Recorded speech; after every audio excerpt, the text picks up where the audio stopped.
அனைவருக்கும் வணக்கம். இன்னைக்கான மூணாவது புறமா வந்துருச்சு. இதில் கமல் சார் கேட்குறாரு, யார் வந்து பேசுனே திருப்பி பேசிகிட்டே இருப்பா, அதாவது ஒரே கருத்தை பலமுறை யார் சொல்லிக்கிட்டே இருப்பா லூப்பில் அப்படிங்கிற மாதிரி அந்த கொஸ்டினை கேட்குறாருங்க. ஃபஸ்ட்டு எந்திரிச்சு இந்த பச்சோந்தி விஷ்ணு என்ன சொல்கிறார் அப்படின்னா, இந்த விசித்ராமா தான் பார்த்தீங்கன்னா லூப்லேயே பேசிகிட்டு இருப்பாங்க அப்படிங்கிற மாதிரி சொன்னோன்னா விசித்ராமா டென்ஷன் ஆகிட்டாங்க. அப்படிங்கிற மாதிரி அவங்க குரல் கொடுத்தோன்னே கமல் சார் வந்து விடுங்க அவரை வந்து சொல்ல விடுங்க அப்படிங்கிற மாதிரி ஒரு இதை சொன்னார்.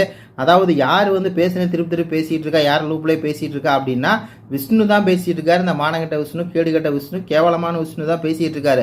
அவர் வந்து பார்த்தீங்கன்னா விசித்ராமா சொல்கிறாரு அப்படிங்கிற மாதிரி தான் இருக்குது.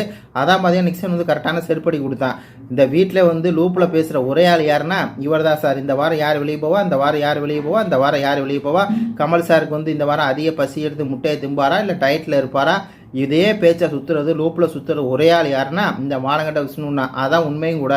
இந்த ஆள் வந்து விசித்ராமா சொல்கிறாரா அப்படிங்கிற மாதிரி தான் இருக்குது.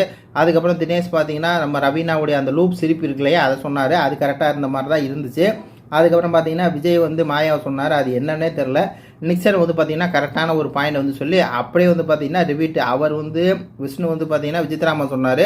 அப்படியே நிக்சன் வந்து பார்த்தீங்கன்னா விஷ்ணுக்கே திருப்பி செருப்படி கொடுத்த மாதிரி இந்த ப்ரோமோ வந்து அமைஞ்சிருக்கு. இது பற்றி உங்கள் கருத்துக்களை சொல்லுங்கள். நன்றி, வணக்கம்.